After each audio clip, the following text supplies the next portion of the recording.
किसान और भगवान। एक बार एक किसान भगवान से बड़ा नाराज़ हो गया। कभी तो बाढ़ आ जाए, कभी सूखा पड़ जाए, कभी धूप बहुत तेज़ हो जाए तो कभी ओले पड़ जाएं। हर बार किसी न किसी कारण से उसकी फसल खराब हो जाती थी। किसान बड़ा तंग आ गया। उसने भगवान से कहा, देखिए भगवान, आप भले ही परमात्मा हैं, लेकिन लगता है आपको खेती बाड़ी की बिल्कुल भी जानकारी नहीं है।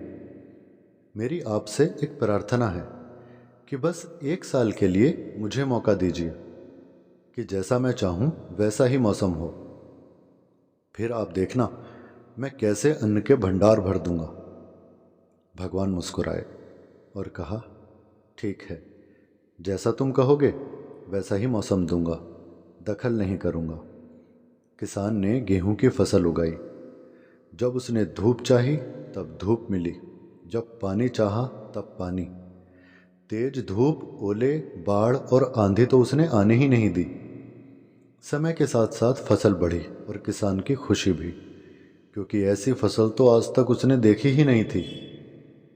किसान ने मन ही मन सोचा, अब पता चलेगा भगवान को कि फसल कैसे करते हैं।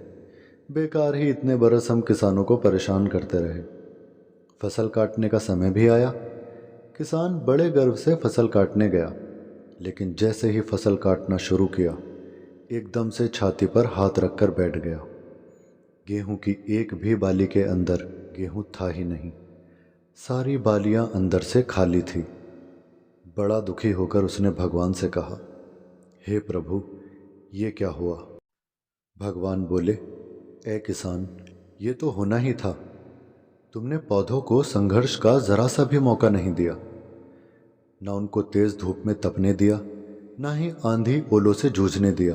उनको किसी भी प्रकार की चुनौती का एहसास जरा भी नहीं होने दिया।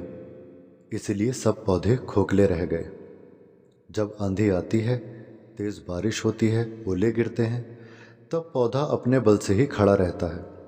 वो अपना अस्तित्व बचाने का पूरा प्रयास करता है, और इसी संघर्ष से जो बल और शक्ति पैदा होती है, वही उसे शक्ति देती है, ऊर्जा देती है, उसकी जीवटता को उभारती है। सोने को भी कुंदन बनने के लिए आग में तपने, हथौड़ी से पिटने और गलने जैसी भारी चुनौतियों से गुजरना पड़ता है, तभी उसकी स्वर्णिम आभा उभरती है, उसे अनमोल बनाती है। यही प्रकृति का नियम है। यहाँ तक कि मैं भी उन्हीं नियमों से बंधा हूँ। तो दोस्तों, उसी तरह जिंदगी में भी अगर संघर्ष ना हो, चुनौती ना हो, तो इंसान भी खोखला ही रह जाता है। उसके अंदर कोई गुण नहीं आ पाते। ये चुनौतियां ही हैं जो इंसान रूपी तलवार को धार देती हैं, उसे सशक्त, प्रखर और जुझारू बनाती हैं। अगर प्रतिभाशाली बनना है तो चुनौतियां तो स्वीकार करनी ही पड़ेंगी, अन्यथा हम भी खोखले ही रह जाएंगे। अगर जिंदगी में प्रखर बनना है, प्रतिभाशाली बनना है, तो संघर्ष और चुनौतियों का सामना तो करना ही पड़ेगा।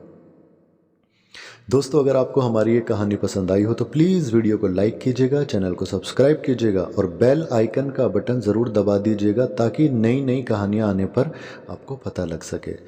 धन्यवाद दोस्तों।